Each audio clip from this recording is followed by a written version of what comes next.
Praise the lord. ఈరోజు దేవుని వాగ్దానము, మంచివాడు తన పిల్లల పిల్లలను ఆస్తికర్తలనుగా చేయును, పాపాత్ముల ఆస్తి నీతిమంతులకు ఉంచబడును. సామెతల గ్రంథము 13వ అధ్యాయము 22వ వచనము. సహోదరి సహోదరులారా, ఈ వాక్యం మన జీవిత కాలంలో మనం సంపాదించే ఆస్తి, మనం వదిలి వెళ్లే వారసత్వం మరియు దేవుని దైవిక న్యాయం ప్రకారం ధన మార్పిడి ఎలా జరుగుతుందో వివరించే ఒక అద్భుతమైన సత్యం. ఈ వాక్యం కేవలం లౌకికమైన ధనం గురించి మాత్రమే కాక, దేవుని దృష్టిలో ఒక మనిషి సంపాదనకు ఉండే విలువను, అది తరతరాలకు ఎలా నిలుస్తుందో అనే విషయాన్ని కూడా వివరిస్తుంది. ఈ వాక్యాన్ని లోతుగా అర్థం చేసుకోవడానికి దీన్ని 2 ప్రధాన భాగాలుగా చూడవచ్చు. మొదటిగా, మంచివాడు తన పిల్లల పిల్లలను ఆస్తికర్తలనుగా చెయ్యును అని ఉంది. దైవభీతి కలిగి నీతిగా జీవించే మంచివాడు కేవలం తన స్వార్థం చూసుకోడు. వాడు తన పిల్లల కోసమే కాకుండా తన మనవలు మనవరాండ్ర కోసం కూడా ఆస్తిని వదిలి వెళ్తాడు. ఇక్కడ ఆస్తి అంటే కేవలం ఇల్లు, స్థలాలు, డబ్బు మాత్రమే కాదు. దేవుని భయం, మంచి ప్రవర్తన, యథార్థత అనే ఆత్మీయ ఆస్తి కూడా. మంచివాడు సంపాదించే సంపాదనలో దేవుని ఆశీర్వాదం ఉంటుంది కాబట్టి అది తరతరాల వరకు నిలిచి ఉండి వారిని ఆస్తికర్తలనుగా చేస్తుంది. ఉదాహరణకు, అబ్రహాము దేవుని యందు భయభక్తులు కలిగి నీతిగా జీవించాడు. దేవుడు అబ్రహాముతో చేసిన నిబంధన, ఇచ్చిన ఆశీర్వాదాలు కేవలం అతని కుమారుడైన ఇస్సాకుతోనే ఆగిపోలేదు. అవి అతని మనవడైన యాకోబుకు, ఆ తర్వాత అతని పిల్లల పిల్లలైన 12 గోత్రాల వారికి నిలిచి ఉన్నాయి. అబ్రహాము సంపాదించిన వెండి, బంగారం, మందలు ఇస్సాకుకు దక్కాయి. ఇస్సాకు ద్వారా యాకోబుకు, అతని పిల్లలకు అది గొప్ప స్వాస్థ్యంగా మారింది. అలాగే అపోస్తలుడైన పౌలు తిమోతికి రాస్తూ ఒక గొప్ప విషయాన్ని గుర్తు చేస్తాడు. నీలో ఉన్న నిష్కపటమైన విశ్వాసమును జ్ఞాపకం చేసుకొనుచున్నాను. అది మొదట నీ అవ్వ అయిన లోయలోను, నీ తల్లి అయిన యునికోలోను వసించెను. అది నీలోనూ సహా వసించుచున్నదని నేను రూఢిగా నమ్ముచున్నాను అని. ఇక్కడ అవ్వ అయిన లోయి సంపాదించిన దైవభక్తి, విశ్వాసం అనే ఆత్మీయ ఆస్తి ఆమె కూతురు ద్వారా ఆమె మనవడైన తిమోతికి అందింది.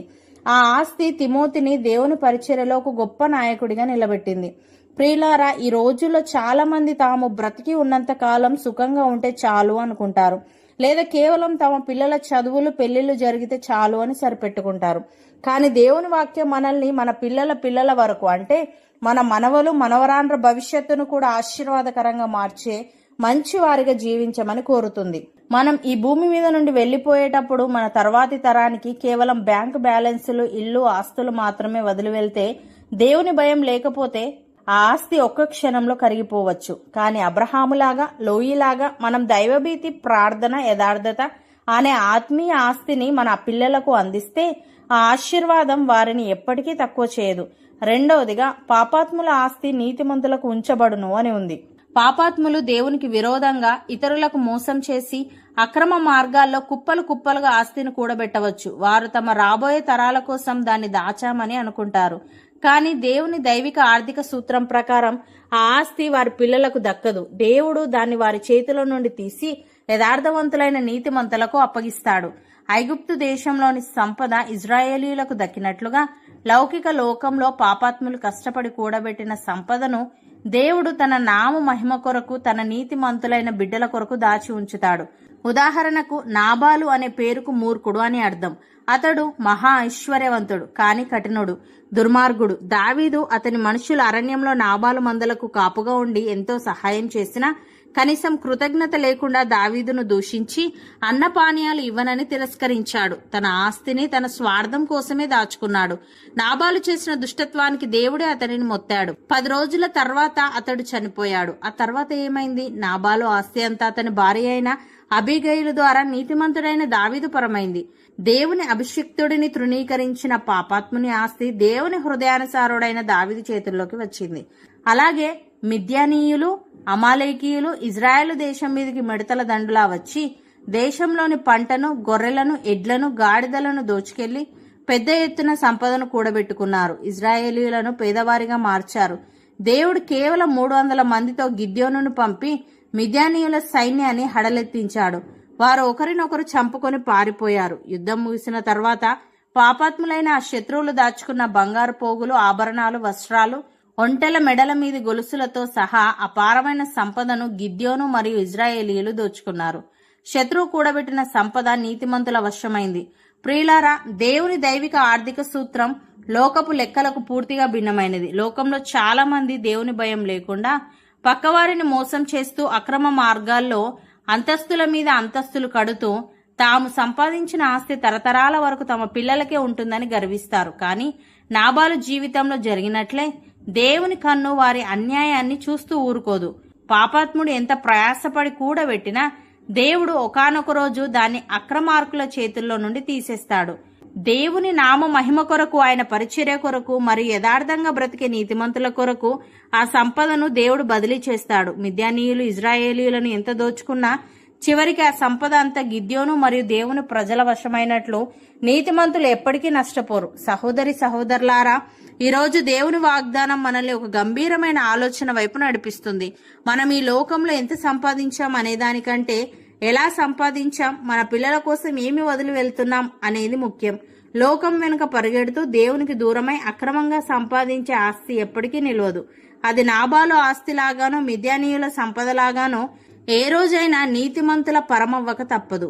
కానీ మనం దైవభీతి కలిగి నీతి మార్గంలో జీవిస్తే మనం సంపాదించే ప్రతి రూపాయి వెనుక దేవుని ఆశీర్వాదం ఉంటుంది. ఆ ఆశీర్వాదం అబ్రహాము లోయల జీవితాల్లో జరిగినట్లుగా మన పిల్లలనే కాక మన పిల్లల పిల్లలను కూడా ఈ భూమి మీద తలలుగా ఉంచుతుంది, కానీ తోకలుగా చేయదు. ఈరోజు మనల్ని మనం పరీక్షించుకుందాం. మన ప్రార్థన జీవితం, మన యథార్థత, మన దైవభక్తి అనే ఆత్మీయ ఆస్తులను మన తర్వాతి తరానికి వారసత్వంగా ఇస్తున్నామా? మన పిల్లల కోసం బ్యాంకు బ్యాలెన్స్ కంటే ఎక్కువగా మోకాళ్ళ ప్రార్థనను దాచిపెడదాం. దేవుని సన్నిధిని వారికి పరిచయం చేద్దాం. అవును అన్నవారు నాతో పాటు ప్రార్థనలో ఏకీభవించండి. పరిశుద్ధుడా, ప్రేమగల తండ్రి, మంచివాడు తన పిల్లల పిల్లలను ఆస్తికర్తలనుగా చేయునని, పాపాత్ముల ఆస్తి నీతిమంతులకు ఉంచబడునని ఈ వాక్యం కేవలం లౌకికమైన ధనం గురించి మాత్రమే కాక నీ దృష్టిలో ఒక మనిషి సంపాదనకు ఉండే విలువను, అది తరతరాలకు ఎలా నిలుస్తుందో అనే విషయాన్ని కూడా వివరిస్తుందని నీవు సెలవిచ్చావు. తండ్రి, నీకు స్తుతులు. దేవ, మా వ్యక్తిగత జీవితంలోను, మా కుటుంబంలోను, మా వృత్తిపరమైన బాధ్యతలలోను ఎల్లప్పుడూ లోక సంబంధమైన స్వార్థంతో జీవించకుండా మా తర్వాతి తరాలకు ఆత్మీయ ఆస్తిని అందించే మంచివారిగా మేముండుటకు సహాయము దయచేయమని, నీ భయం లేకుండా ఇతరులను మోసం చేస్తూ అక్రమ మార్గాల్లో అంతస్తులు కట్టి చివరకు నీ తీర్పు ద్వారా సర్వస్వాన్ని కోల్పోయిన నాబాలు వలె గాని, నీ ప్రజలను దోచుకొని నిర్మూలమైపోయిన మిద్యానీయుల వలె గాని ఏ విధమైన పాపపు గర్వము మా దరి చేరకుండా, లోకపు అడ్డుదారులు, తాత్కాలిక లాభాలు మమ్మల్ని ఆకర్షించకుండా, నీ యందు భయభక్తులు కలిగి ఉండడమే మా జీవితాలకు నిజమైన పెట్టుబడి అని గ్రహించే జ్ఞానాన్ని మేము కలిగి ఉండుటకు కృపచూపమని ఈ వాగ్దానాన్ని విశ్వసిస్తూ ప్రార్థనలో ఏకీభవిస్తున్న ప్రతి ఒక్కరి హృదయంలో నీ దైవిక ఆర్థిక సూత్రాల పట్ల నమ్మకాన్ని స్థిరపరిచి, అబ్రహాము వలె లోయ వలె వారిని ఆత్మీయ ఆస్తిని కూడబెట్టే మంచి వారిగా నిలిపి, వారి ఇల్లు, వారి వృత్తి నీ పరలోకపు ఐశ్వర్యంతో తరతరాల వరకు నిలిచే దైవిక ఆశీర్వాదంతో నింపబడినట్లు చేయమని యేసుక్రీస్తు నామమున ప్రార్థిస్తున్నాము తండ్రి. ఆమెన్.